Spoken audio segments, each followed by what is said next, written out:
Yun guys, good morning sa inyo lahat. For today's video guys, ang ating pag-uusapan na tatalakayin ay ang ating si Suzuki Smash FI. FI na to guys, ito yung bagong muka ng ating FI. Dito guys sa video na to, pag-uusapan natin yung actual inclusion ng motor. Ano ba yung mga kasama niya pag siya i-release, magkano ba ang presyo niya, at saka yung mga bagong features niya. Okay, para doon sa mga nagpaplano kumuha ng Smash FI, ito guys ang video na para sa inyo. Okay, bago natin yan, bago natin tirahin at kinain, syempre, intro muna tayo.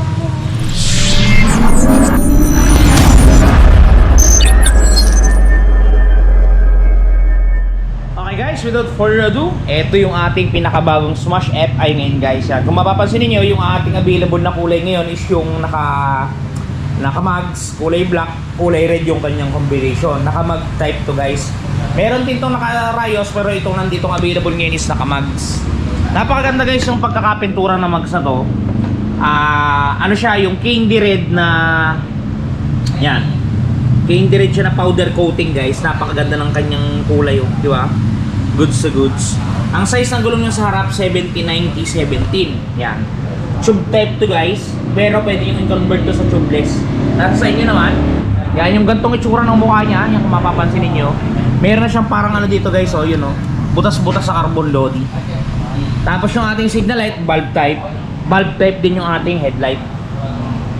Yan, medyo, yan yung itsura niya sa harap. Pag nag-side ka, dun palang lalabas yung kulay red.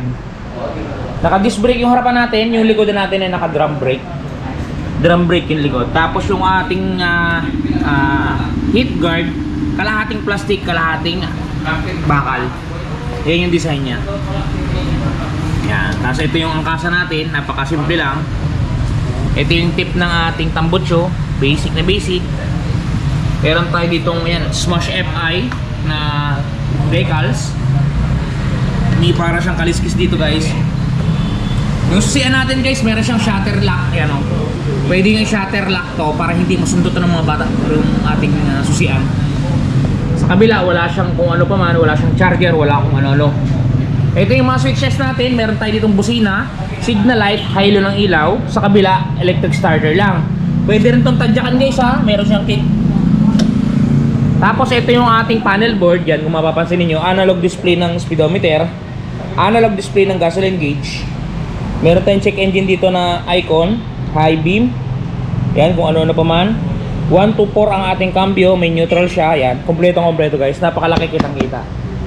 Yung bangko naman natin guys, ito kung mapapansin niyo, wait lang, kunin natin yung susi guys. Hold a second. Kunin natin guys yung susi para maipakita ko sa inyo yung kanyang U-box. Alright. Ito guys yung itsura na susi ng ating Smash FI. Yan, meron siyang pang-lock nung shutter kanya kanina. Tapos ito dito yung bubuksan para ma-access yung U-box. Ito yung laman ng U-box natin guys. Yan. Bubungad agad sa inyo. Side mirror niya, ganito itsura. May natakya na Suzuki. Dalawa syempre yan, left tsaka right. Sumunod, meron tayong tools. Pantanggal ng spark plug at screw. Pagkatapos nun, ito yung ating owner's manual at warranty guide mo. At ito yung baterya natin guys. Ang tatak ng baterya niya GS, maliit lang. Sinlaki lang to guys ng baterya ng mga Honda XRM. Yun lang yung kanya inclusion guys. Wala nang iba. Pero pag nakuha nyo ito na installment, meron tong kasamang helmet. Pero pag cash guys, wala talaga siyang helmet. Alright. Yung presyo niya nga pala guys, ito. Gusto magtatanong ng presyo. Ito yung presyo ng ating Smash FI disc mags. 72,400 yung ating suggested retail price. Pagkaranyan guys, ang down payment 3,620. Sa halagang 3,620, meron ka ng Smash FI pa. 2 taon for 377, 3 taon 3,377. Yan guys, screenshot nyo. Presyo ng Smash FI disc mags. Yan guys, napakaganda. Goods to goods, pogi-pogi. Meron nga pala siya ditong parang ano guys, oh, air scoop o winglet, kung ano man to. Kasi may parang palitpik dito sa loob yan. Ayan o, kita nyo ba? Parang siyang may winglet sa gilid. Ngayon ko na napansin. Tapos sa likod niya, ito yung style ng kanyang carrier. Yan o, parang may sungay. Tapos patulis yung puwet niya, parang may ducktail. Yan, bulb type lahat yung ating ilaw na stoplight at signal light. At yung fender niya guys, plastic. Meron din siya guys ano, chain guard. All in all, goods to guys, napakaganda. Kaya doon sa mga gumugusto kumuha ng motor guys, bisitahin nyo po si Premium Bikes Corporation kasi napakarami pong bagong mga motor ang itinitinda. Guys, doon nga pala sa mga problema ng mga gasgas ng kanilang mga unit. Ito guys, meron tayong touch paint ni Wash Body. Panoodin na ninyo. At ito na guys, ang touch paint ni Wash Body. Di ba napakaganda? Ganito ang packaging yan pagka mabibili ninyo. Ito yung polishing cream. Ito yung surface cleaner. Ito yung mismong touch paint. At may kasamang pre-yan na pen brush at meron niyang instruction kung paano gagamitin. Ito guys, kung makikita ninyo, ganito siya i-apply. Una, pahidan ninyo ng polishing cream para makinis ninyo yung lugar o lokasyon. Sprays ng surface cleaner. At syempre, i-apply natin ang ating touch paint. Yan. Isulat nyo lang ng pen niya at talaga namang matatakpan ang mga gasgas ng inyong unit. Bili na kayo guys, touch paint ni Wash Body.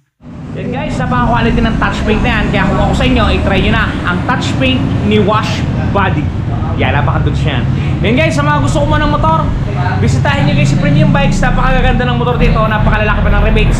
5, 6, 700 ang mga rebates dito guys. Yan, kagaya na to. I-smash natin. Doon sa mga gumugusto guys, pag-receive ng 13-month pay, kuha na kayo ng motorsiklo. Okay, hanggang dito lang muna ang video natin guys. Ingat kayo palagi. At palagi po kayong magpapakasaya. Si Rob TV. Bye-bye!